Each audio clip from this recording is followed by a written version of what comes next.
সিরাতুন নবী সাল্লাল্লাহু আলাইহি ওয়াসাল্লাম আলোচনা করবেন শেখ মতিউর রহমান মাদানী রাহমাতুল্লাহি ওয়া বারাকাতুহু। ইন্নাল হামদালিল্লাহ নাহমাদুহু ওয়া নাস্তাঈনুহু ওয়া নাস্তাগফিরুহু ওয়া নাউযু বিল্লাহি মিন শুরুরি আনফুসিনা ওয়া মিন সাইয়্যাতি আমালিনা মান ইয়াহদিহিল্লাহু ফালা মুদিল্লা লাহু ওয়া মান ইউদ্লিল ফালা হাদিয়া লাহু ওয়া আশহাদু আল লা ইলাহা ইল্লাল্লাহু ওয়াহদাহু লা শারীকা লাহু ওয়া আশহাদু আন্না মুহাম্মাদান আবদুহু ওয়া রাসূলুহু সাল্লাল্লাহু তাআলা আলাইহি ওয়া আলা আলিহি ওয়া সাহবিহি ওয়া সাল্লামা তাসলিমান কাসীরা আম্মা বাদ।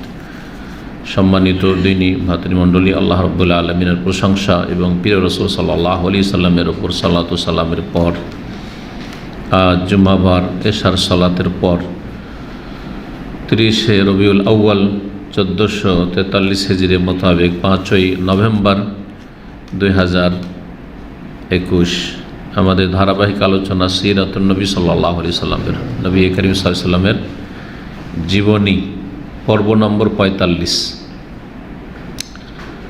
আলোচনার বিষয়বস্তু বদর যুদ্ধের দ্বিতীয় পর্ব।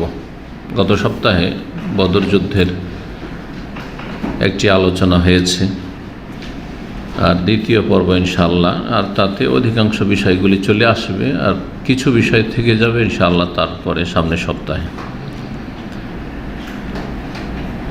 আমরা আলোচনা যেখানে পৌঁছেছিলাম সেটা হচ্ছে যে যুদ্ধ এখনও শুরু হয়নি, শুরু হবে। রাসূলুল্লাহ সাল্লাল্লাহু আলাইহি ওয়াসাল্লাম খুব আল্লাহর কাছে দোয়া করলেন।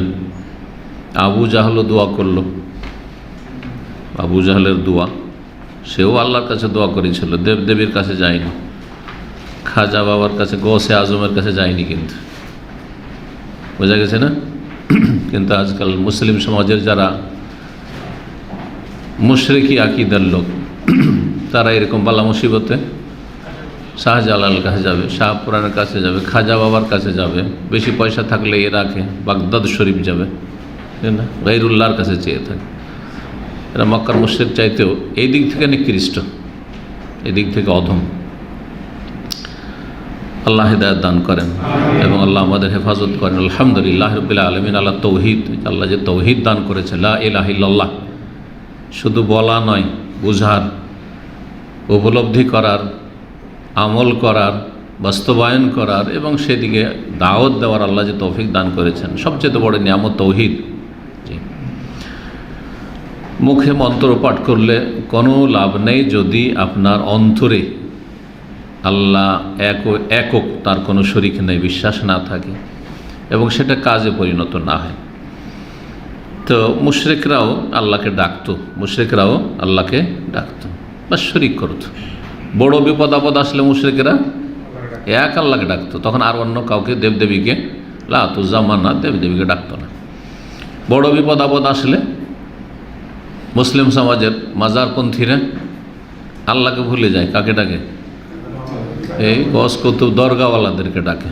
জি, আজকে মসজিদ হারামের জুমার খুতবার এই একটি বিষয় ছিল, মানুষের প্রকৃতি যখন বিকৃত হয়ে যায়, সুস্থ প্রকৃতি থাকে না, যেটা হচ্ছে দিন ইসলামের ফিতরাত, কারণ দিন ইসলাম হচ্ছে দিনুল ফিতরা, প্রাকৃতিক দিন, ওর উপরে যখন থাকে না তখন এমনটাই হয়। বড় বিপদ আসছে, তাহলে আল্লাহর কাছে চাইবে। মুশরিকরা অন্যের কাছে চাইলেও বড় বিপদে ওরা বুঝতো যে এই ছোটোগুলো আর কাজে আসবে না, যদিও তাদের প্রকৃতি বিকৃত ছিল, কিন্তু এই মুসলিম সমাজের যারা মাজারপন্থী তাদের চাইতে প্রকৃতি তাদের অনেকটা ভালো ছিল। আশ্বস্ত প্রকৃতির মানুষ, সত্যিকার অর্থে মুসলিম তাওহীদবাদী, সে একমাত্র আল্লাহর কাছে সুখে দুঃখে, ছোট হোক বড় হোক, সবসময় কার কাছে চাইবে? আল্লাহর কাছে চাইবে। রাসূলুল্লাহ সাল্লাল্লাহু আলাইহি ওয়াসাল্লাম এই কথা বলেছেন, লিয়াসআল আহাদুকুম রাব্বাহু কুল্লা শাইইন, তোমাদের প্রত্যেকের জন্য সব কিছু আল্লাহর কাছে চাই, সব কিছু আল্লাহর কাছে চাইবেন। হাত্তা শিসআ নাআলিহি ইযান কাতা, এমনকি স্যান্ডেল জুতার ফিতাটা যদি ছিঁড়ে যায়, রাস্তায় চলতে চলতে স্যান্ডেলের ফিতাটা ছিঁড়ে হলো, চলে বসে, আর হঠাৎ করে তো দোকানও পাবেন না, তখন আল্লাহর কাছে চাইতে বলেছে, তখন আল্লাহর কাছে চাইতে বলেছে। সামান্য কিছু ছোট, তাও চান আল্লাহর কাছে, সব চান আল্লাহর কাছে। এই হচ্ছে তাওহীদের শিক্ষা। তো যাই হোক, যে বলছিলাম যে এখানে পৌঁছেছিলাম বদর যুদ্ধের আলোচনায়, যে আল্লাহ রাব্বুল আলামিনের কাছে বড় একগ্র চিত্তে, বড় খুশুর সাথে নবী করিম সাল্লাল্লাহু আলাইহি ওয়াসাল্লাম দোয়া করলেন।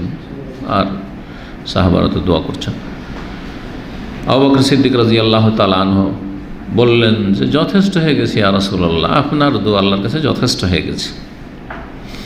আল্লাহ রাব্বুল আলামিনকে এমনভাবে বললেন, আল্লাহ যদি এই দলটাকে আজকে রক্ষা না করো তাহলে আর তোমার ইবাদত করার লোক থাকবেন না। এই কয়টা যদি ফিরে না যেতে পারে, বাছাই করে তো আমি নিয়ে এসেছি এই কয়টা, এটি যদি এখানে শেষ হয়ে যায় বদরের প্রান্তে, তো আর কিয়ামত পর্যন্ত তোমার ইবাদত করার লোক পাওয়া যাবে না খুঁজে। তুমি রক্ষা করো, তুমি সাহায্য করো। দোয়া আল্লাহ কবুল করলেন। শুরু হবে এখন লড়াই। আজকের আলোচনা সরাসরি এখন লড়াই শুরু হচ্ছে। প্রাচীন যুগে যে লড়াই ছিল সেটা ছিল তরবারির লড়াই, তাই না? তীরের লড়াই, সামনাসামনি মোকাবেলা। আজকাল যেসব লড়াই আছে, আকাশপথের লড়াই, হ্যাঁ, পানিপথের লড়াই, আর তারপরে গোলাবারুদের লড়াই, আরও কিছু অনেক উন্নত এমন কিছু হয়েছে যেখানে কোনো মানুষ ছাড়া লড়াই চলছে, তাই না? তো তখনকার লড়াইয়ের একটা সিস্টেম ছিল যে দুই পক্ষের কিছু যোদ্ধা বেরোবে, সবাই নয়, সবাই লড়াই করবে না। এই পক্ষের কয়জন যোদ্ধা, ওই পক্ষের কয়জন যোদ্ধা, আর এই যোদ্ধারা লড়াই করছে, বাকির সব তামাশা দেখছে, কুস্তি করার মতো, হ্যাঁ, যে কে কাকে পার, কে কোন দলের লোককে পরাজিত করতে পারে। আর তারপরে ওদের যখন একটা চূড়ান্ত ফয়সালা হবে তখন আর কেউ নামবে। তখন যেমন এইখানে বদরের যুদ্ধে প্রথমে এটাই হয়েছিল, এই দিক থেকে তিনজন, ওই দিক থেকে তিনজন, কে আসছি সাই এই। আর একটা পদ্ধতি ছিল, সেটা হচ্ছে এলো পাথাড়ি, যে যাকে পারে, যখন শুরু হলো যে যাকে পারে। জি হ্যাঁ, এই দিক থেকে সবার অস্ত্র চলছে, ওই দিক থেকে সবার অস্ত্র চলছে, এটা সবাই জানে এটা। তো লড়াই শুরু হলো, তিনজন মুশরিকদের বীর যোদ্ধা যারা বড় অশ্বারোহী ছিল, বড়ই পারদর্শী, তারা বীর পুরুষ বলে প্রসিদ্ধ ছিল মক্কায়। তারা ছিল উতবা, শাইবা, রাবিয়ার দুই ছেলে বড়ই বীর যোদ্ধা ছিল, বড়ই সাহসী এবং শক্তিশালী ছিল। আর ওয়ালিদ বিন উতবা, আর উতবার ছেলে ওয়ালিদ। তার মানে এখানে যে উতবা, শাইবা আর উতবারই ছেলে, তার বাপ বাটা নেমেছে, ওয়ালিদ বিন উতবা, ওয়ালিদ নেমেছে, ওর বাপ নেমেছে, ঠিক আছে। আর এ ওয়ালিদের চাচা শাইবা, এরা মক্কার বড় বড় নেতাও ছিল। মুসলিমদেরকে মোকাবেলার জন্য ডাকলো, আসো তোমাদের মধ্যে কি আসছে, আসো। তিনজন আনসারি যুবক সামনে এগিয়ে আসলো, আমরা আছি। তখন মুশরিকরা বললো যে না না না, তোমাদেরকে চাই না, মদিনার লোক চাই না, আমাদের বংশের লোক যারা আমাদের সাথে গাদ্দারি করে মক্কা থেকে এসেছে ওদেরকে চাই, দেখি ওদেরকে আজকে সামনে চাই। কত বাহাদুরি আছে দেখছি। কুরাইশ থেকে চাই, জি, মুহাজির থেকে চাই, নরিদ বানি আম্মেনা, আমাদের বংশের লোক চাই। ওবায়দা ইবনুল হারিস বিন রাসূলুল্লাহ সাল্লাল্লাহু আলাইহি সাল্লামের চাচাতো ভাই, হারিস বিন আব্দুল মুত্তালিব, একজন হারিস ছিলেন রাসূলুল্লাহ সাল্লাল্লাহু আলাইহি চাচা, তো চাচাতো ভাই ওবায়দা। হামজা বেরোলেন, কে হামজা? রাসূলের চাচা, কুরাইশ। আলী ইবনে আবি তালিব, চাচাতো ভাই, তাহলে দুইজন চাচাতো ভাই, ওবায়দা ইবনুল হারিস আর আলী ইবনে আবি তালিব। জি, হামজা রাদিয়াল্লাহু তাআলা আনহু মোকাবেলা করলেন শাইবার সাথে, আর সাথে সাথে হত্যা করে দিলেন। আলী রাদিয়াল্লাহু তাআলা ওয়ালিদের মোকাবেলা করলেন, ওয়ালিদ বেশি যুবক ছিল, তা ওকে আলী রাদিয়াল্লাহু তাআলা সাথে সাথে খুন করে দিলেন। বাকি থাকলো কে? উতবা কাফেরদের দিকে, আর মুসলিমদের দিকে ওবায়দা ইবনুল হারিস, রাসূলুল্লাহর চাচাতো ভাই। এই দুইজনের দুই পক্ষ থেকে মারামারি, এ ওকে মারছে, ওকে মারছে, অস্ত্র চলছে একে অপরের উপর, আর দুইজনেই খুব বেশি আহত হয়েছে, একজন আরেকজনকে প্রায় ঘায়েল করে ফেলেছে। যখন এই অবস্থা দেখলেন আলী রাদিয়াল্লাহু তাআলা এবং হামজা, তখন ওবায়দা ইবনুল হারিসের সহযোগিতায় এগিয়ে আসলেন, আর তারপর এই দুইজন মিলে, হামজা এবং আলী মিলে হত্যা করলেন কাকে? যে মোকাবেলা করছিল ওবায়দার সাথে, উতবা, যে দেখছেন উতবা। আহত হয়েছেন সাহাবী ওবায়দা ইবনে হারিস রাদিয়াল্লাহু তাআলা আনহু। তাকে উঠিয়ে নিয়ে গেলেন আলী এবং হামজা দুজন মিলে, নিজের যে মুজাহিদিন ছিল সাথী তাদের কাছে। তার একটা পা অলরেডি কেটে পড়েছে। 4 দিন 5 দিন থাকলেন এই আহত অবস্থায়, অসুস্থ। আর তারপরে মদিনা ফেরার পথে সাফরা নামক স্থানে তিনি ইন্তেকাল করেন বা শাহাদাত বরণ করেন। আল্লাহ রব্বুল আলামিন তাদেরকে নিঃসন্দেহে শহীদ হিসাবে কবুল করেছেন, কারণ কোরআনে কারিমে এর সার্টিফিকেট রয়েছে। কিন্তু যার সার্টিফিকেট নেই, ওহির দরজা বন্ধ হওয়ার পরে কারোর জন্য সার্টিফিকেট নেই। সুতরাং কোনো ব্যক্তি যতই মজলুম হয়ে মারা যাক কারো হাতে, আমরা শহীদ বলতে পারবো না, বলতে পারি ইনশাআল্লাহ শহীদ বলতে পারি আল্লাহ চাইলে, অথবা আল্লাহ যেন তার শাহাদাত কবুল করে, দোয়া করেন শাহাদাতের জন্য। কিন্তু কেউ যদি বিদআতের উপর মারা যায়, পাপের ওপর মারা যায়, জমির জন্য লড়াই করতে গিয়ে মারা গেছে, জমি মানে নিজের জমি না, এমনি জাতীয়তার জন্য লড়াই করেছে, তো বলা যাবে না, কিচ্ছু বলা যাবে না, চুপ থাকাই ভালো। জি, আল্লাহ তাদের সাথে মুআমালাত করবেন। জি, দুনিয়ার স্বার্থে মারা যায় তো নবী সাল্লাল্লাহু আলাইহি ওয়াসাল্লাম দুইজনে জাহান্নামে যাবে, দুইজনের স্বার্থে, দুনিয়ার স্বার্থে মারা গেছে। মুশরিকরা যখন এই দৃশ্য দেখলো যে আরে আমাদের 3 জনই গেল, আর এদের কিন্তু একজনও এখনও নিহত হননি, একজন আহত হয়েছেন, 2 জনের কিছুই হয়নি। তখন তারা রাগে তো একবার আগুন হয়ে গেল, আর তারপরে মুসলিমদের উপর এলোপাতাড়ি হামলা করে দিল। মুসলিমরা আপন জায়গায় অটল ছিলেন এবং নিজেদের পক্ষ থেকে ডিফেন্স করছিলেন, আর আল্লাহ রাব্বুল আলামিনের তৌহিদের সাক্ষ্য প্রদান করছিলেন আহাদ আহাদ বলে। রাসূলুল্লাহ সাল্লাল্লাহু আলাইহি ওয়াসাল্লামকে ওই সময় একটু তন্দ্রা চলে আসলো, ঝিমাইতে শুরু করলেন। যদি বিপদ আপদের সময় যদি তন্দ্রা চলে আসে তো জানতে হবে যে মানসিক শান্তি আছে, মানসিক শান্তির লক্ষণ। কারণ মানসিক শান্তি না হলে কারো ঘুম আসে না, ঠিক কিনা? প্রবাসীদের সবচেয়ে বড় রোগ আছে অনিদ্রার রোগ, ঘুম আসতে চায় না, বিছানায় এসে ঘুম আসতে চায় না। এর পেছনে কারণ পরিবার থেকে দূরে, তারপর বিভিন্ন রকমের দুশ্চিন্তা, টেনশন, আর তার সাথে আল্লাহর জিকির থেকে অধিকাংশ লোক গাফিল, যার ফলে মানসিক শান্তি কোনো দিক থেকে হাসিল হয় না। না পারিবারিক দিক থেকে হচ্ছে, আর্থিক দিক থেকে অনেকে টেনশনে আছেন, যেখানে কাজ করছেন সেখানেও অশান্তি। তো চারিদিক বিভিন্ন অশান্তির কারণে প্রবাসীদের এরকমটা হয়ে থাকে। কিন্তু মানুষ যখন দুশ্চিন্তা মুক্ত হয় তখন লম্বা হইতেই ঘুম চলে আসে, আর কারোর উপর আক্রোশ রাখেন না, মনের শান্তির জন্য আর তাড়াতাড়ি ঘুম আসার জন্য কারোর আক্রোশ রাখেন না, যা হয়েছে অন্তর থেকে বের করে দেন।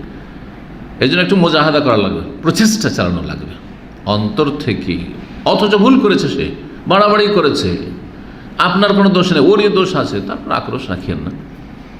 হিংসা করছে, শত্রুতা করছে, আল্লাহর উপর ছেড়ে দেন।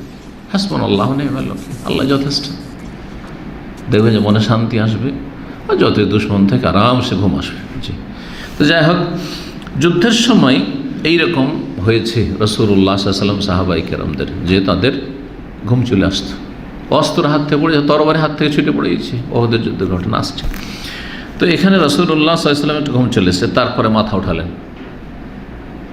জিমানোর পরে, বলেন আবশির আবু বকর, আবু বকর সুসংবাদ নাও, বিজয় আসবে, আল্লাহর সাহায্য নেমে চলে এসছে। কতজন ছিলেন সাহাবায়ে কেরাম? 313 জন বা 14 জন বা 17 জন, 3টি মত রয়েছে।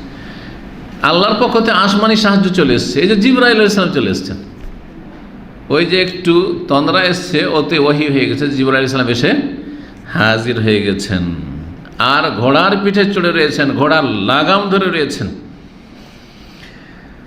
আর ঘোড়া যে দৌড় দিচ্ছে তো ধুলো উঠছে। জি, আল্লাহ রাব্বুল আলামিন সেই দিন মুসলিমদের বদরের প্রান্তে 1000 মালায়েকা নামিয়ে সাহায্য করেছিলেন। একমাত্র বদরের যুদ্ধে মালায়েকা ফেরেশতা যুদ্ধ করেছিলেন, অন্য যুদ্ধে ফেরেশতা নেমেছেন কিন্তু যুদ্ধে অংশ নেননি, সাপোর্টের জন্য আছেন, সাহায্যের জন্য, কিন্তু যুদ্ধ করেননি। কিন্তু একমাত্র বদরের যুদ্ধ, যেখানে হক বাতিলের চূড়ান্ত ফয়সালা হয়েছে। এই জন্য এটিকে ইয়াউমুল ফুরকান বলা হয়েছে, হক বাতিলের মাঝে পার্থক্যকারী দিন 17 রমজান। সেই দিন আল্লাহর পক্ষ থেকে 1000 ফেরেশতা এসেছে। রাসূলুল্লাহ সাল্লাল্লাহু আলাইহি ওয়াসাল্লাম ঝাঁপ দিয়ে গেলেন নিজের বর্মের দিকে, আর তারপরে বললেন কোরআন কারীমের আয়াত, সাইয়ুহজামুল জামউ ওয়া ইউআল্লুনা দুবুর, শীঘ্রই অচিরেই এই যে কাফের দল রয়েছে, আল জাম মানে জামউ কুফার, মুশরিকদের সেনা দল রয়েছে, শীঘ্রই তারা পরাস্ত হবে, পরাজিত হবে। ওয়া ইউআল্লুনা দুবুর, এবং তারা পিঠ ফিরিয়ে পলায়ন করবে। কোরআন কারীমের আয়াত। তারপরে এক মুষ্টি কঙ্কর বালি নিলেন, আর তারপর মুশরিকদের দিকে ছুড়ে দিলেন, এইভাবে ছুড়ে দিলেন, আর বললেন শাহাতিল ওজুহ, কাফেরদের চেহারাগুলি বিকৃত হয়ে যাক, ধুলোধূসরিত হয়ে যাক। সেই দিন রাসূলুল্লাহ এক মুষ্টি কঙ্করযুক্ত পাথরের, মানে ওই যে বালি যে ছিল, সেই বালির কণা এবং পাথর প্রত্যেক মুশরিক যে সেনাদল ছিল তাদের সংখ্যা কত ছিল? 1000। প্রত্যেকের চোখে এবং নাকের বাঁশিতে ঢুকেছে, এক মুষ্টি শুধু। এই মর্মে কোরআনে কারীমে রয়েছে সূরাতুল আনফালে, বদরের যুদ্ধের কাহিনী কিন্তু সূরা আনফালে আছে। যদি কোরআন চ্যাপ্টার থাকে তো এখানে রাখতে পারেন, সময় হলে আমি কোরআন আয়াতগুলোই পড়ব আর কি। তো আল্লাহ রাব্বুল আলামিন একটি আয়াত ইরশাদ করেছেন, এই আয়াতগুলির, ওমা রামাইতা ইয রামাইতা ওয়ালাকিন্নাল্লাহ রামা, হে নবী যখন তুমি নিক্ষেপ করেছিলে, ওই যে এক মুষ্টি কঙ্কর বালি যে নিক্ষেপ করেছিলে কাফেরদের দিকে, তুমি আসলে নিক্ষেপ করনি, মানে তুমি নিক্ষেপ তো করেছো, কিন্তু তোমার এই ক্ষমতা ছিল না যে প্রত্যেকের নাকে মুখে আর চোখে ঢুকিয়ে দেবে আর পৌঁছে দিবে। এক মুষ্টি তো কয়টা লোকের, আরে এক দুজন সামনে না হয় ওদের চোখ, আর তারপরে এত দূর পর্যন্ত পৌঁছে কি করে? হ্যাঁ, মানুষ স্বাভাবিক যতটা দূরে যায় ছুড়লে অতটাই যেত, তার বেশি না, কিন্তু প্রত্যেকের চোখে মুখে ঢুকে গেছে, নাকে ঢুকে গেছে। এই সম্পর্কে আল্লাহ বলছেন যে তুমি যখন নিক্ষেপ করেছিলে, কর্মটা তো তুমি করেছিলে, কিন্তু আসলে তুমি এই নিক্ষেপ করনি। ওয়ালাকিন্নাল্লাহ রামা, তবে স্বয়ং আল্লাহ রাব্বুল আলামিন এই বালি এবং কঙ্করগুলি নিক্ষেপ করেছিলেন মুশরিকদের চোখে এবং নাকে। তারপরে রাসূলুল্লাহ সাল্লাল্লাহু আলাইহি সাল্লাম বলে যে আর ডিফেন্স না, এখন তোমরা হামলা করো, তোমরা হামলা করো। আর বললেন শুদ্ধু, শক্তভাবে হামলা করো। তাদেরকে প্ররোচিত করলেন লড়াইয়ের জন্য। মুসলিমরা আগে থেকেই প্রস্তুত হয়েছিলেন, সক্রিয় হয়ে দিলেন একবারে হামলা করে। আর রাসূলুল্লাহ সাল্লাল্লাহু আলাইহি সাল্লাম তাদের সাথে আছেন, আর আগে আগে আছেন, এতে আরও বেশি তারা সক্রিয়, এবং তাদের যে উদ্যম উদ্দীপনা আরও বেশি। সুতরাং তারা কাফেরদের যে কাতারগুলি ছিল, সারি ছিল, সারি ভেদ করে সারির ভিতরে ঢুকে পড়লেন এবং এক একজনের গর্দনের ওপর আঘাত করা শুরু করলেন। আল্লাহ রাব্বুল আলামিনের ফেরেশতারাও লড়াই করছেন, এবং ফেরেশতারা তারা মুশরিকদের গর্দনের উপর একটা করে আঘাত করছিলেন, এবং প্রত্যেকটি জোড়ে গ্রন্থি, জোড় জোড়, যেমন এখানে জোড় আছে, এখানে জোড় আছে, হাঁটুর জোড় আছে, এইরকম প্রত্যেকটি জোড়ে জোড়ে আঘাত করছিলেন। তো দেখা যাচ্ছে যে একটা পা যেন কোত্থেকে উড়ে আসছে কাফের, কিন্তু কার আঘাত লাগলো দেখা যাচ্ছে না। এমনি একটা কার পা উড়ে আসছে, কার একটা হাত উড়ে চলে আসছে, এদিক থেকে ওইদিকে ছুটছে, এদিক থেকে ওইদিকে ছুটছে, এরকম। কিন্তু বোঝা যাচ্ছে না যে এই আঘাতটা করলো কে আর কিভাবে কাটলো, এর হাতটা কাটলো কিভাবে, এর হাত পাটা কাটলো কি করে, কিছু দেখা যাচ্ছে না, অদৃশ্য। ফেরেশতারা যে লড়াই করছেন কিন্তু দৃশ্য না, অদৃশ্য, গায়েব। মুশরিকরা পরাজিত হতে বাধ্য হইল, পালাতে শুরু করল। তখন মুসলিমরা তাদেরকে তাড়া দিতে শুরু করলেন, তাড়া করতে শুরু করলেন, আর যাকে পারলেন হত্যা করলেন এই তাড়া করতে গিয়ে, আর যাকে পারলেন বন্দি করলেন। একদল বন্দী হলো, আরেক দল কে হত্যা করলেন। ইবলিস শয়তান, এই বুড়া ইবলিস শয়তান যে কোনো মহাসাগরে তার সিংহাসন নিয়ে বসে আছে, ইবলিস শয়তান সেদিন হাজির হয়েছে কাফেরদের পক্ষ থেকে। ও কিন্তু গায়েব জানে না। এটা এই ঘটনা প্রমাণ করে যে শয়তান জিনও গায়েব জানে না।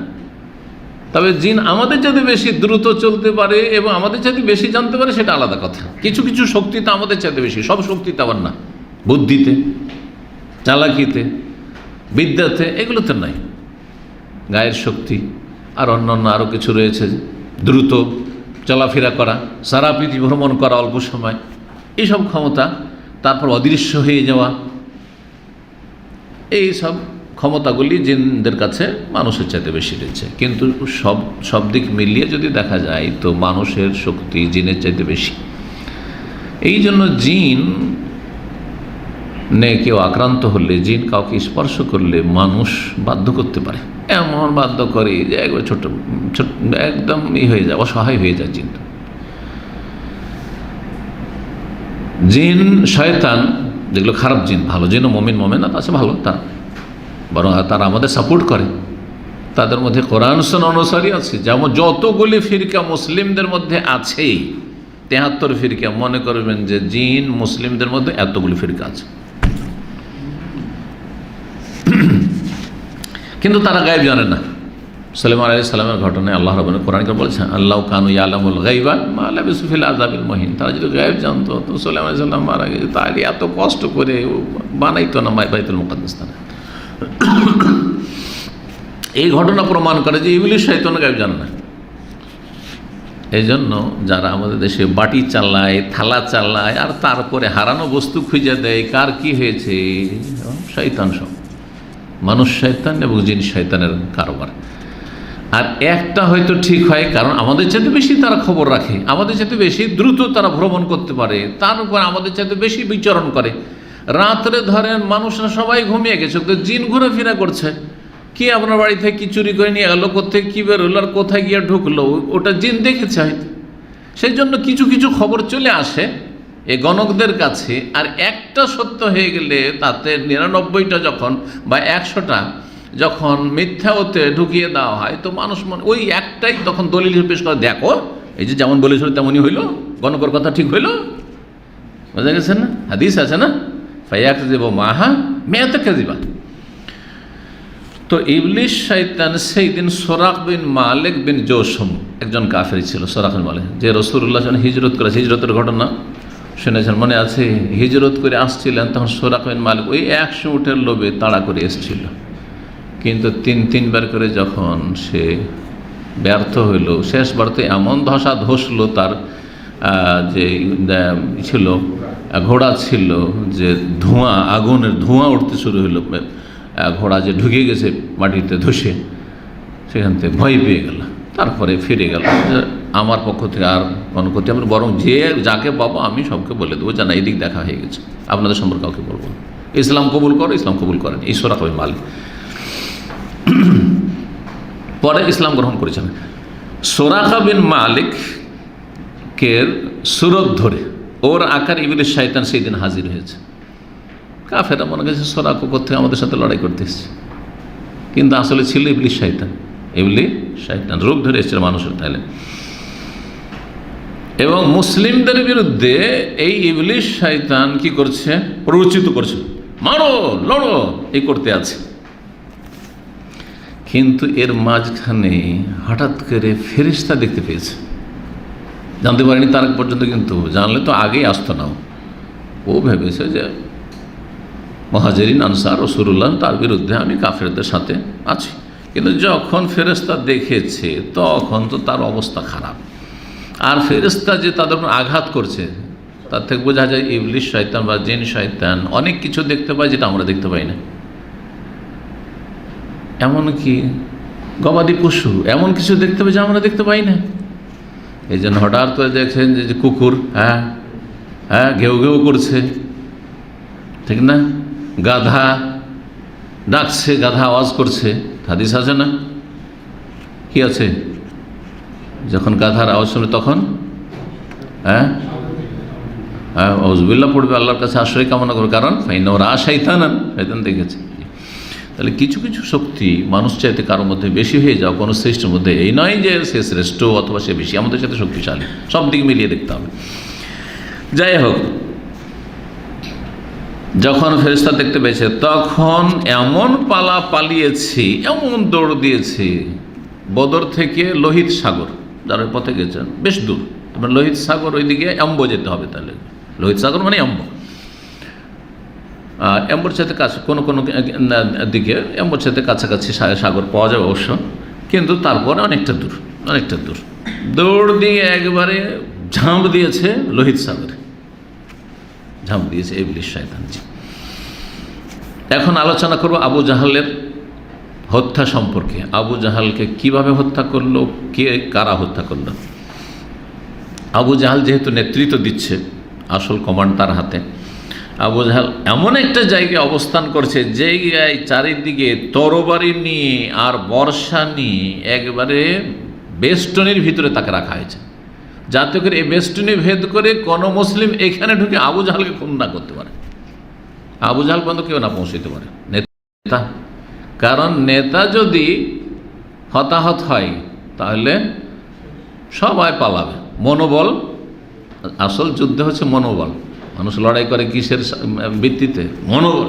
আর মনোবল সব তার একটা দুর্বল মানুষ কিন্তু সাহস, কারণ মনোবল আছে, কলিজা আছে, আর 100 কেজি 150 কেজি ওজন, কিন্তু মনোবল দুর্বল, কোনো কাজে আসবে না। অজান্তে হাত থেকে অস্ত্র পড়ে যাবে, থরথর করে কাঁপবে, কখন যে হাত থেকে কি পড়ে গেছে কোনো দিশাই নেই ওঠে।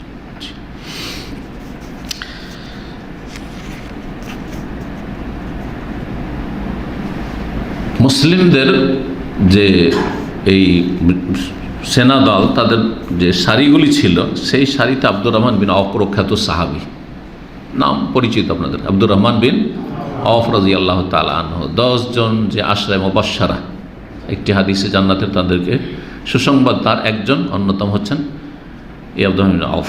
তার ডানে বামে 2 জন আনসারি যুবক ছেলে।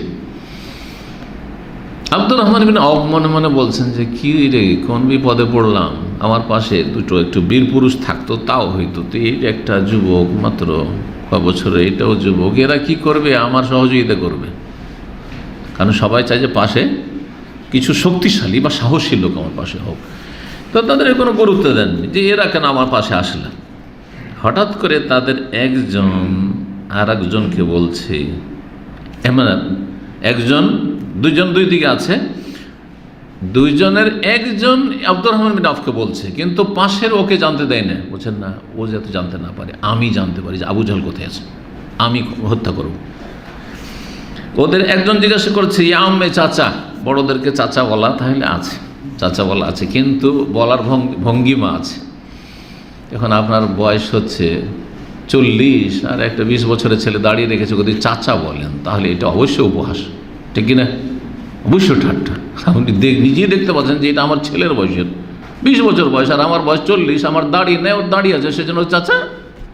তো ভারত বাংলাদেশে যে দাড়িওয়ালাদেরকে চাচা যারা বলে তারা অসৎ লোক, তারা ভালো না।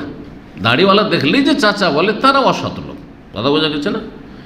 বাকি কথা হলো শ্রদ্ধার জন্য, এহতেরামের জন্য চাচার বয়স হয়ে গেছে, কেউ যদি বলে, আমাদেরকে কেউ আঙ্কেল বলছে না ছেলেরা, এসে অসুবিধা আছে, ঠিক আছে, কিন্তু আমার বয়সের লোক যদি এসে বলে খারাপ লাগবে না? হ্যাঁ। তো ইয়া আম্মে, চাচা, আরিনি আবু জাহল, একটু দেখিয়ে দেন তো আবু জাহল কোথায়। কালা অমত আসনাবিহি, আরো অবাক, আরে আবু জাহলকে নিয়ে তুমি কি করবে? আবু জাহল একটা হাত ধরলে এদেরকে এক আছাড় দিলে কোথায় যাবে, চূর্ণ বিচূর্ণ হয়ে যাবে। আবু জাহল নিয়ে তুমি কি করবে? কালা, তখন ওই যুবক বলছে, উখবিরতু, আমি জানতে পেরেছি, আন্নাহু ইয়াসুব্বু রাসূলুল্লাহ সাল্লাল্লাহু আলাইহি ওয়াসাল্লাম, যে রাসূলুল্লাহ সাল্লাল্লাহু আলাইহি ওয়াসাল্লাম খুব গালমন্দ করব, কট্টর দুশমন রাসূলের। ফাওয়াল্লাযী নাফসি বিয়াদিহি, সেই আল্লাহর কসম করব যার হাতে আমার প্রাণ রয়েছে, লাইন রাআইতু, আমি যদি একবার ওকে দেখতে পাই, লা ইউফারিকু সাওয়াদি সাওয়াদ, তাহলে আমি তার থেকে আলাদা হব না, হাত্তা ইয়ামুতাল আজাল মিন, যতক্ষণ পর্যন্ত আমাদের 2 জনের যার মরণ আগে সে না মরবে, হয় আমি মরবো না হয় ওকে মারবো। কি সাহস! অথচ আবু জাহাল এত শক্তিশালী ছিল যে আবু জাহালের মাথাটা যে আলাদা করেছে, মাথাটা উঠাইতে পারছেন আব্দুল মসুদ। তো মাথাটাই কত বড় ছিল আবু জাহালের। তাহলে আবু জাহাল এমনি আবু জাহাল ছিল না, বোঝা গেছে। এমনি তাকে মক্কার কাফেররা নেতা বানায়নি। বড়ই বীরপুরুষ ছিল, বড়ই শক্তিশালী ছিল, বড়ই সাহসী ছিল, আর বড়ই দুর্দান্ত ছিল। ফেরাউন, এই উম্মতের ফেরাউন, এই জন্য একে বলা হয়েছে, রাসূলুল্লাহ সাল্লাল্লাহু আলাইহি ওয়াসাল্লাম বলেছেন। যাই হোক, আর একজন তখন বাম দিক থেকে বলছে, চাচা আমাকে দেখিয়ে দেন তো, আরিনি আবু জাহালিন, আবু জাহাল কোথায় একটু দেখিয়ে দেন তো। আব্দুর রহমান এদিক ওদিক তাকাচ্ছেন, কিন্তু আবু জাহাল তো একবার বেষ্টনের ভিতরে আছে, দেখতে পাচ্ছেন না। আর একটু এগিয়ে গেছেন, যে কাফেরদের যে কাতারগুলি রয়েছে সেনা দলের, সেগুলি ভেদ করে যখন একটু এগিয়ে গেছেন, তখন আব্দুর রহমান বিন আওফ রাদিয়াল্লাহু তাআলা আনহু দেখতে পেয়েছেন তাকে, আবু জাহালকে, যে আবু জাহাল ঘোরাঘুরি করছে, মানে নেতৃত্ব দিচ্ছে, ঘোরাঘুরি করছে। ফারাহুমা, তখন আব্দুর রহমান আওফ বলছেন যে ওই যে দেখছো না ওই লোকটাকে, ওইটা হচ্ছে আবু জাহাল। চেনেন না, এই দুইজন চেনেন না কাকে? তার মানে এই দুইজন মক্কার মুহাজির ছিলেন না, কোথাকার ছিলেন? মদিনার আনসারী যুবক ছিলেন। এই জন্য চেনেন না, মক্কার লোক তো চিনবে, এই যে শহরে কতবার আবু জাহালকে দেখেছে। তখন তরবারি নিয়ে ঝাঁপ দিয়েছে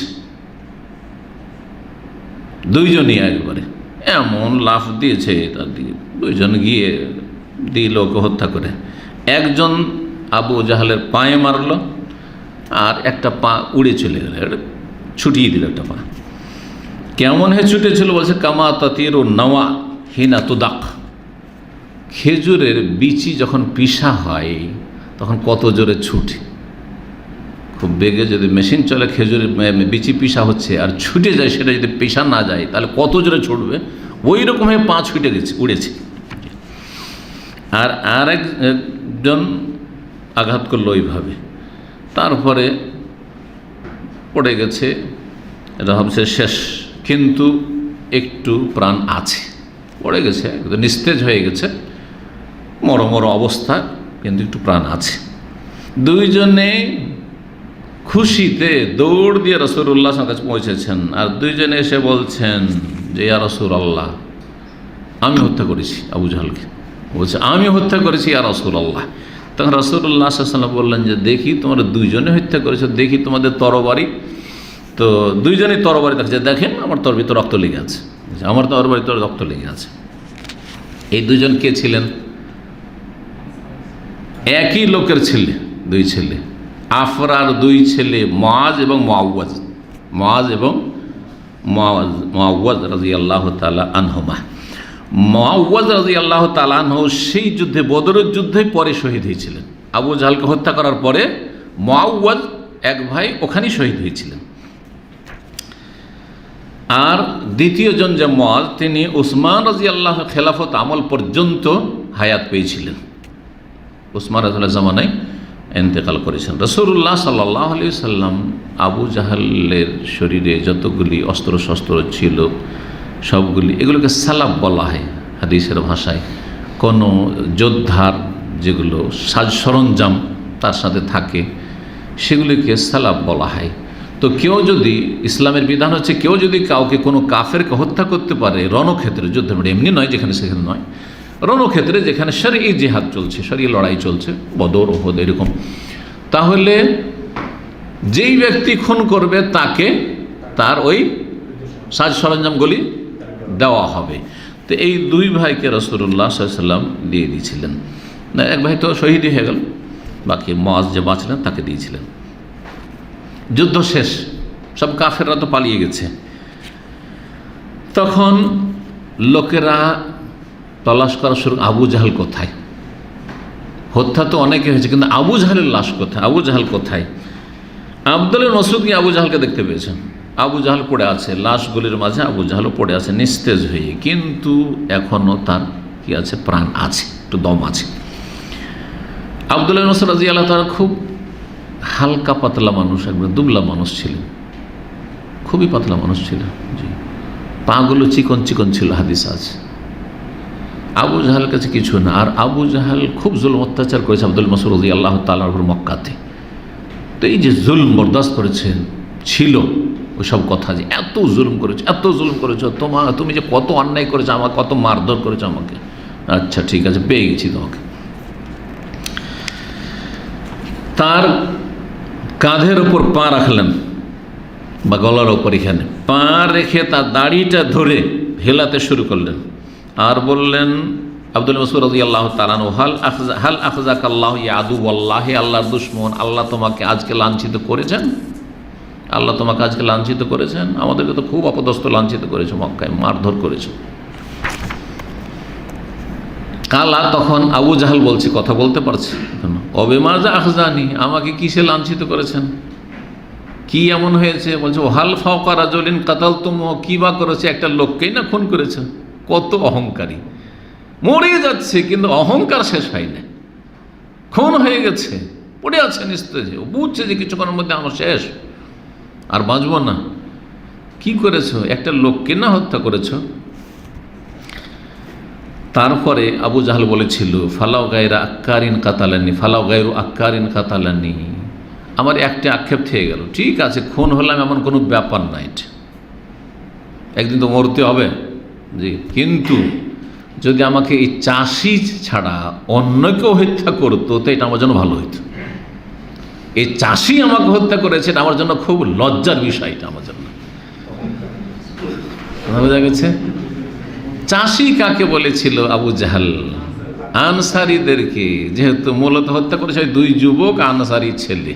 জি, বলছি এই চাষিরা আনসারীরা হত্যা না করে আমার বংশের লোক কুরাইশ, সম্ভ্রান্ত বংশ, সিনিয়র লোক সিনিয়রকে যে হত্যা করতো অসুবিধা ছিল না, আমার গোত্রের লোক আমাকে হত্যা করতো, আমার বংশের লোক অসুবিধা ছিল না, কি আবার করবে। তারপর আবু জাহাল বলছে আব্দুল্লাহ মাসউদকে, আচ্ছা বলো তো আজকে, ওর কিন্তু খবর নেই যে কে জিতলো কে হারলো, কারণ পড়ে আছে তো শেষ অবস্থা একবারে। তো বলছে যে আখবের লেমানি দায়রাতুল ইয়াম, আজকে কে জিতলো কে হারলো একটু বলো তো, যুদ্ধের শেষ রেজাল্ট, ফলাফল। কালা, তখন আব্দুল্লাহ মাসউদ বলছেন, লিল্লাহি ওয়া লিরাসূলিহি, আল্লাহর বিজয় হয়েছে, আল্লাহ রসুলের বিজয় হয়েছে আজকে। কালা বুঝা আবু জাহাল বলছেন, লাকাদ ইরতাকা মারতাকা সাবান ইয়া রুয়াইয়াল গানম, এই আবু জাহালের গলার ওপর বা কাঁধের ওপর পা দিয়ে যে তাকে জবাই করেছিলেন, বাকি যেটুকু প্রাণ ছিল ওইটুকু শেষ করার জন্য, পুরোপুরি মেরে দেওয়ার জন্য, সেই জন্য সে এই সম্বোধন করে বলেছিল যে হে ছাগলের রাখাল। ইবনে মাসউদকে বলছে, এখনও মরছে কিন্তু অহংকার যায়নি। নেতাদের এরকম অহংকার থাকে, এত সোজা নয়। কেউ যখন গদিতে বসে, তখন ক্ষমতায় যখন আসে, যে কোনো স্তরের হোক না কেন, তখন ওর মধ্যে যে কী অহংকার কাজ করে আর কি অহংকারের ভাষা বেরোয়, দেখছেন না? পুলিশ প্রশাসন যারা দেশের সুরক্ষার জন্য আছে, তাদের সাথে কী রকম খারাপ আচরণ করছে। একজন মহিলা যেহেতু কোনো নেতার মেয়ে অথবা কোনো নেতার স্ত্রী, কোনো প্রভাবশালী, সেই জন্য কী অকথ্য ভাষা বলে থাকে, দেখছেন না? এগুলো কিসে থেকে বেরোয়? অহংকার থেকে, ক্ষমতার অহংকার, দাপট। এটা আবু জাহালের চরিত্র, এটা আবু জাহালের চরিত্র। তো আবু জাহাল বলছে যে এই ছাগলের রাখাল, তুমি কঠিন জায়গায় আরোহণ করেছো, তোমার কাঁধের ওপর গলার উপর পা দিয়েছো, এটা কঠিন জায়গায় তুমি আরোহণ করেছো। আব্দুল মাসউদ রাদিয়াল্লাহু তাআলা আনহু তার মাথাটাকে কেটে আলাদা করে দিলেন বডি থেকে, আর তারপরে সে মাথাটা নিয়ে রাসূলুল্লাহ সাল্লাল্লাহু আলাইহি ওয়াসাল্লামের কাছে আসলেন। মাথাটা উঠিয়ে নিয়ে আসে তো সোজা হয়ে চলতে পারে না, মাথাটা উঠিয়ে নিয়ে আসছে ইবনে মাসউদ, অন্য রিওয়ায়াতে রয়েছে, তো সোজা হয়ে হাঁটতে পারে না। যখন বেশি ভারী হয় তখন কি করে মানুষ, একদিক কাত হয়ে যায়, হয় না?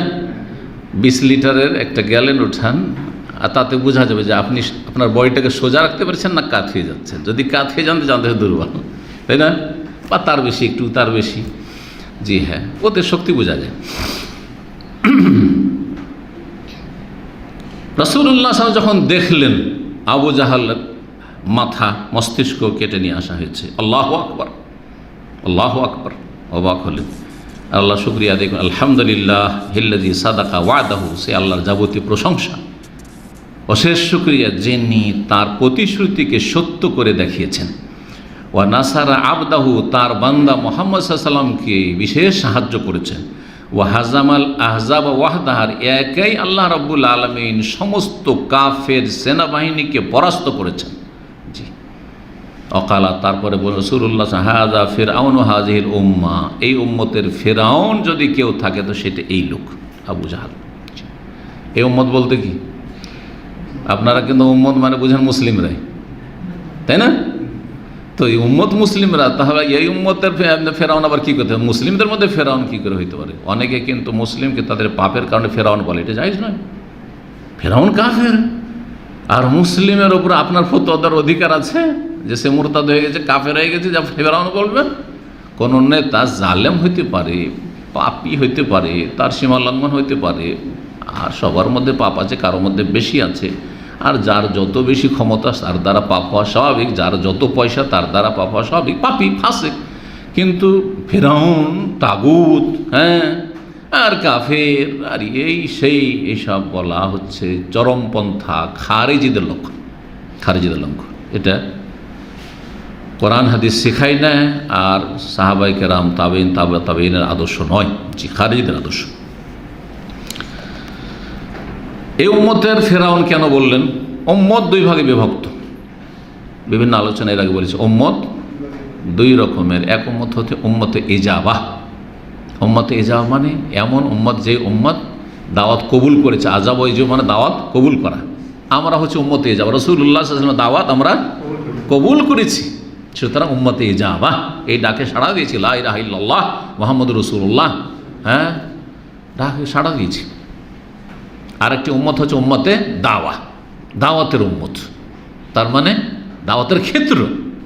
তা দাওয়াতের ক্ষেত্র হচ্ছে রাসূলুল্লাহ সাল্লাল্লাহু আলাইহি ওয়াসাল্লামের জামানা থেকে শুরু করে কিয়ামত পর্যন্ত যত অমুসলিম পৃথিবীতে, এরা হচ্ছে উম্মতে দাওয়া।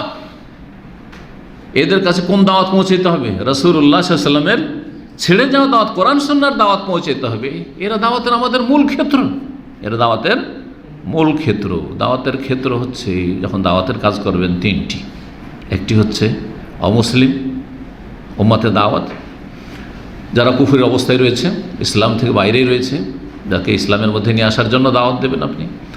আর একটি হচ্ছে মুসলিম সমাজের যারা বিভ্রান্ত বেদাতি, ইসলাম পালন করে, ধার্মিক কিন্তু ভ্রান্ত ধার্মিক, ভ্রান্ত পথের পথিক, শিরক বেদাতে লিপ্ত, সুফিজম লিপ্ত, যতগুলি ফিরকা রয়েছে, বাতিল ফিরকা, জি, খারিজি হোক, রাফেজি হোক, জাহমি হোক, আর কাদরি হোক, আর যতগুলি বাতিলপন্থী রয়েছে, সুফিদের যত তরিকা রয়েছে, আর যত হতে পারে, এদেরকে দাওয়াত দিতে হবে। আলহামদুলিল্লাহ আমাদের দাওয়াত ওদের জন্য চলছে, আলহামদুলিল্লাহ। একটা ক্ষেত্র, বড় ক্ষেত্র, কারণ একটা লোক সারা জীবন 5 ওয়াক্ত সালাত পড়ে, এমনকি তাহাজ্জুদ পড়ে। অনেক বিদাতি আছে, আপনার আমার চাইতে বেশি তাহাজ্জুদ পড়ে, আমার আপনার চাইতে বেশি কত দান খেরাত করে, বরং তাদের বাড়িতে, অনেকের বাড়িতে এত পর্দা আছে। একটা ছেলে এখানে পাক্কা বিদাতি ঘরানার, কিন্তু সে আমাকে এসে বলছে, যুবক ছেলে, অনেক বছর আগের, এখানেই সে বলছে, শেখ আমার বাড়িতে আলহামদুলিল্লাহ আমি আমার কোনো ভাবিকে আজ পর্যন্ত দেখিনি। এইরকম আহলে হাদিস যারা নিজেদেরকে আহলে হাদিস বলছেন, এইরকম ঘরানা পাওয়া মুশকিল, মুশকিল। এতগুলি নেক আমল থেকে এই বিদাত যদি বড় ধরনের বিদাত হয়, এমনি বিদাত তো কবিরা গুনাহ, তো বড় ধরনের বিদাত হয়তো জাহান্নামে যাবে, তাহলে এতগুলি আমল গেল কোথায়? সব বরবাদ হয়ে যাবে, কবুল হবে না। যার ফলে গুরুত্ব দিতে হবে। এজন্য ওলামারা বলেছেন যে মুসলিম যারা বিভ্রান্ত, তাদের দাওয়াতটা হচ্ছে, এটা আসল পুঁজি আমাদের। যে ব্যবসা বিজনেস করে তাকে আসল পুঁজি রক্ষা করতে হবে। মিনিমাম কি করতে হবে? কমপক্ষে আসল পুঁজি রক্ষা করতে হবে। আর অতিরিক্ত যদি লাভ হয় তো ভালো। মানে 1 লাখ টাকা দিয়ে ব্যবসা শুরু করেছেন, 1 বছর পরে যখন আপনি হিসাব করবেন, অডিট করবেন অথবা হালখাতা করবেন, হিসাব নিকাশ করছেন, তখন কমপক্ষেই আপনি সাকসেস ব্যবসায়ী, যে 1 লাখ টাকা আপনার টিকে আছে, 1 পয়সা কমেনি, সফল, মাইনাস হয়নি। প্লাস যদি হয়ে যেত 1 লাখে 1.5 লাখ হয়ে গেছে, 10-20 হাজার বেড়েছে, তো আলহামদুলিল্লাহ, যা বাড়লো অতিরিক্ত ওইটা, আর বাহ। আর আসল মাল, আসল পুঁজি খুব গুরুত্বপূর্ণ। এই জন্য অনেকে শুধু অমুসলিমদের দাওয়াতে গুরুত্ব দেয়, আর নিজের ঘরের খবর নেয়। নিজের মুসলিম সমাজের অধিকাংশই বেদাতি, অধিকাংশই বেনামাজি, অধিকাংশ বেদিন হয় থাকি। তৃতীয় যে ক্ষেত্রটি, সেটাও মুসলিম সমাজের, সেটা হচ্ছে মুসলিম সমাজের এমন পাপী লোকেরা, তারা শিরক বিদআত হয়তো করেন না, কিন্তু ইসলামও পালন করেন না। বেনামাজি, বেরোজাদার, বেহায়া, বেপরদা, দিন ইসলামের ফরজ ওয়াজিব আদায় করেন না, হারাম কাবিরায় জড়িয়ে আছে, জেনা ব্যভিচারে আছে, কেউ মদে আছে, কেউ আর হারাম রুজিতে, সুদ, ঘুষ, বেঈমানি, আত্মসাৎ এগুলোতে আছে, হয়তো বিদাতি নয়। আছে না আহলেদের সমাজে বেনামাজি বহু আছে, ঘুষখোর মেলা আছে, সুদখোর মেলা আছে, বেহায়া বেপরদা মেলা আছে। এইটা একটা বড় ক্ষেত্র। এদেরকে সত্যিকার মুসলিম বানাবার চেষ্টা করতে হবে। এরা নামে শুধু মুসলিম। এই তিনটি ক্ষেত্র মনে রাখবেন। যেখানেই যাবেন, আপনি যাচ্ছেন, আপনি আলহামদুলিল্লাহ এখান থেকে আপনি সঠিক দিন নিয়ে যাচ্ছেন, সুতরাং আপনার পরিবারে, আপনার আত্মীয় স্বজনে, আপনার গ্রামে 3 শ্রেণীর লোক পাবেন। অমুসলিম আছে, তাদেরকে দাওয়াত দেবেন। মুসলিম বেদাতি আছে, ধার্মিক হয়তো কিন্তু বেদাতি ধার্মিক, তাদেরকে দাওয়াত দেবেন। মুসলিম নামে মুসলিম কিন্তু ফরজ নেই, ওয়াজিব নেই, হারাম কাবিরাতে ডুবে আছে, তাদেরকে দাওয়াত দেবেন। আল্লাহ যেন আমাদের সকলকে তৌফিক দান করেন। তা যাই হোক, এই ফেরাউন বলা হয়েছে এই উম্মতের কি অর্থে? তাহলে উম্মতের দাওয়াত। কারণ রাসূলুল্লাহ সাল্লাল্লাহু আলাইহি ওয়াসাল্লাম দাওয়াত যেমন উমরের জন্য, আবু বকরের জন্য ছিল, ইবনে মাসউদের জন্য ছিল, তেমনি কার জন্য ছিল? আবু জাহলের জন্য উম্মতে দাওয়া। সে হচ্ছে উম্মতে দাওয়া। আর সাহাবায়ে কেরাম, মুহাজির, আনসার, তারা হচ্ছে উম্মতে ইজাবা। জি, এই যুদ্ধকে ইয়াউমুল ফুরকান কোরআন কারীমের ভাষায় বলা হয়েছে। কেন বলা হয়েছে? কারণ এই যুদ্ধ কুফর এবং ঈমান আর কাফের আর মুমিনদের মাঝে চূড়ান্ত ফয়সালাকারী ছিল, যাতে নিজের নিকটাত্মীয়দের বিরুদ্ধে অস্ত্র ধারণ করা হয়েছে। অন্য কোনো যুদ্ধে এমনটা হয়নি। সাধারণত আপনজনদের বিরুদ্ধে অস্ত্র ধরতে হয়েছে। যেখানে একজন মানুষ নিজের চাচার বিরুদ্ধে লড়াই করেছে, বাপের বিরুদ্ধে, বাপ আছে ওই দিকে, ছেলে আছে এইদিকে, চাচা আছে ওই দিকে, ভাতিজা আছে এইদিকে, এইরকম নিজের ছেলে ওই দিকে, বাপ এই দিকে, এইভাবে। জি, নিজের ভাই, 2 ভাই 2 দিকে। জি, আজকাল এই গণতন্ত্রের রাজনীতি আমাদেরকে ছিন্ন ভিন্ন করে দিয়েছে। যে গণতন্ত্র কুফরি মতবাদ পরিবারকেও ছিন্ন ভিন্ন করে দিয়েছে। আমি অনেক পরিবার জানি যাদের 2 ভাই, একই মায়ের পেটের ভাই, একজন আওয়ামী লীগ আর একজন বিএনপি। আছে না নেই? পশ্চিমবঙ্গে বা ইন্ডিয়াতে আছে একজন কংগ্রেস, একজন কমিউনিস্ট। বড়ই দুঃখজনক ঘটনা। আমরা তখন মাদ্রাসায় পড়াশোনা করতাম। আপন ভগ্নিপতিকে কংগ্রেস আর কমিউনিস্টের তখন মারামারি লড়াই চলতো। তা মুসলিম, আবার এরা সব মুসলিম, আবার আহলে হাদিস, আউযুবিল্লাহ। আপন বনজামাইকে, ভগ্নিপতিকে খুন করছে, বর্ষা ঢুকাতে যাচ্ছে, এই কান দিয়ে ঢুকে এই কান দিয়ে ফুটিয়ে বের করছে। বাঁচাবার জন্য বোন গিয়ে ওর স্বামীর ওপর পড়ে গেছে, টেনে বোনকে ফেলে দিয়ে তারপর এইভাবে খুন করেছে। জি, কত দুঃখজনক ঘটনা। কি করে মুসলিমদের উপর থেকে আযাব, আল্লাহর আযাব দূর হবে? কেন জালেমকে আল্লাহ চাপিয়ে দেবেন না? কেন আরএসএস আর বিজেপি আসবে না? নিজের সংশোধন করুন, নিজে ভালো হন। জি, দিন ইসলাম পালন করুন, দুনিয়া তো শান্তি হবে, আখিরাত তো শান্তি হবে। জি, তো এই রাজনীতি করতে গিয়ে নিজের আত্মীয়তাকে ছুঁড়ে ফেলে দেওয়া হয়েছে। এই আত্মীয়তার রক্তের সম্পর্ক আর ইমানের সম্পর্ক, ইসলামের সম্পর্ক কোনো সম্পর্ক নেই। আরও দেখতাম ছাত্র জীবনে, একই গ্রামে পাশাপাশি বাস করে, এ কংগ্রেস করে, এ কমিউনিস্ট করে। তখন এই তৃণমূল ছিল না, কংগ্রেস করে, কমিউনিস্ট করে। সেই জন্য কোরবানির গোশত কংগ্রেস কমিউনিস্টকে দেবে না, কমিউনিস্ট কংগ্রেসকে দেবে না। আল্লাহ চোখের সামনে দেখা। এখনও এরকম পরিস্থিতি আছে। জি, কেন? আমাদের দল করে না, ও আর এক দলের লোক। এই হলো অবস্থা। তো আল্লাহর আযাব কেন আসবে না? ও তো সহজ মনে করছে। এমনি আল্লাহর আযাব আসে না। ফাবিমা কাসাবাত আইদিকুম, তোমাদের পাপাচারের কারণে, তোমাদের কৃতকর্মের কারণে। আর ঐক্য নিয়ে আসতে পারে ইসলাম। ঐক্য এগুলো দিয়ে আসবে না কখনো। ঐক্য আসবে তৌহিদের ভিত্তিতে, ঐক্য আসবে সুন্নাহর ভিত্তিতে, লা ইলাহা ইল্লাল্লাহর ভিত্তিতে, মুহাম্মদুর রাসূলুল্লাহর ভিত্তিতে। কোরআন সুন্নাহকে আঁকড়ে ধরবো, ওহির বিধান পালন করবো, ঐক্য চলে আসবে। সবাই এই পথের পথিক হব। আল্লাহ যেন তৌফিক দান করেন। এই চূড়ান্ত ফয়সালা এখানে হয়েছিল। মামুর বিরুদ্ধে ভাগিনা লড়াই করছে, আত্মীয় স্বজনদের বিরুদ্ধে লড়াই হচ্ছে। ওমর ইবনে খাত্তাব রাদিয়াল্লাহু তাআলা নিজের আপন মামাকে হত্যা করেছিলেন। তার নাম ছিল আস বিন হিশাম। আবু বকর সিদ্দিক রাদিয়াল্লাহু তাআলা আনহু এইদিকে রাসূলুল্লাহ সাল্লাল্লাহু আলাইহি ওয়াসাল্লামের সাথে আর তার ছেলে, বড় ছেলে আব্দুর রহমান কাফেরদের সাথে লড়াই করতে এসেছে আবু জাহালের নেতৃত্বে। আবু বকর সিদ্দিক রাদিয়াল্লাহু তাআলা আনহু দেখতে পেয়েছেন ছেলেকে, এটার নাম ঈমান। এই না যে আমার ছেলে যাক ইগনোর করি, যাক চলে যাক, বেঁচে যাক। মারতে যাচ্ছিলেন, একটুর জন্য বেঁচে গেল, নিশানা ঠিকভাবে লাগলো না তাকে। জি, এইরকম করেছেন। বেটা বলছে ছেলে, পরে আব্দুর রহমান মুসলমান হয়েছে, বলছে আব্বা আপনাকে আমি দেখছিলাম, যুদ্ধের সময় দেখছিলাম। তুমি আমাকে দেখছো, আমি তোমাকে দেখতে পাইনি, তোমাকে দেখতে পেলে আমি তোমাকে হত্যা করতাম। এটার নাম ইসলাম, এটার নাম তৌহিদ, এটার নাম ইমানি সম্পর্ক। ইমান, রক্তের সম্পর্ক অনেক শক্তিশালী। জি, এটা হচ্ছে আমার ইমানের দাবি। জি, আল্লাহ এবং রাসূলের ভালোবাসার দাবি। মুসলিমরা রাসূলুল্লাহ সাল্লাল্লাহু আলাইহি ওয়াসাল্লামের চাচা আব্বাস বিন আব্দুল মুত্তালিব তাকে বন্দী করেছিলেন। রাসূলুল্লাহ সাল্লাল্লাহু আলাইহি ওয়াসাল্লামের জামাই, বড় মেয়ের জামাই স্বামী কে? যায়েনব রাদিয়াল্লাহু তাআলা। স্বামীর নাম কি ছিল? হ্যাঁ, আবুল আস ইবনুর রাবি। তাকে বন্দী করে নিয়ে আসা হয়েছিল। এখানে যেটা বলবৎ ছিল সেটা হচ্ছে ঈমান। কুফরির কালেমার ওপর আল্লাহ রাব্বুল এখানে ঈমান ইসলামের কালেমাকে সুউচ্চ করেছিলেন। হক এবং বাতিলের মাঝে পার্থক্য করা হয়েছিল। এজন্য এই দিনকে বলা হয়েছে ইয়াউমুল ফুরকান। এই দিন হচ্ছে বদরের দিন, সেটি ছিল 17 রমজান। হতাহত দুই দলে হয়েছে। মুসলিমদের কতজন এখানে শহীদ হয়েছিলেন? 14 জন।